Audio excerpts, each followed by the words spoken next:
आपण भारतीय कोण आहोत, कुठून आलो, कसे घडलो या प्रश्नांची उत्तरं हवी आहेत? मग हे बघा, भारताच्या इतिहासाचे 3 भाग होतात. पहिला, ज्यामध्ये गौतम बुद्धापासून आजपर्यंतचा कालखंड येतो. दुसरा भाग वेदकाळाचा, त्यात काही अंशी हरप्पा संस्कृतीचा समावेश होतो. या काळाला प्रोटो हिस्ट्री असं म्हणतात. आणि तिसरा, त्याआधीचा कालखंड, ज्याला प्री हिस्ट्री किंवा पूर्वैतिहासिक काळ म्हणतात. असा हा 3 कालखंडांचा अवाढव्य इतिहास जो भारत आणि भारतीय यांची समग्र कहाणी सांगतो, तो प्रचंड इंटरेस्टिंग आहे. पण तो जाणून कसा घ्यायचा?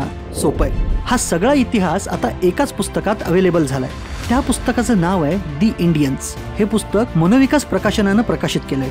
आपल्या भारतीयांचे पूर्वज 70,000 वर्षांपूर्वी दक्षिण आशियात आले. तेव्हापासून इसवी सन 2000 पर्यंतचा हा भला मोठा इतिहास या पुस्तकातल्या 100 भागांमध्ये मांडण्यात आलेला आहे. आणि त्याचं लेखन त्या विषयातल्या भारतातल्या आणि जगातल्या तज्ज्ञांनी केलंय. तुमची, आमची, सगळ्यांची कहाणी सांगणारं पुस्तक दी इंडियन्स.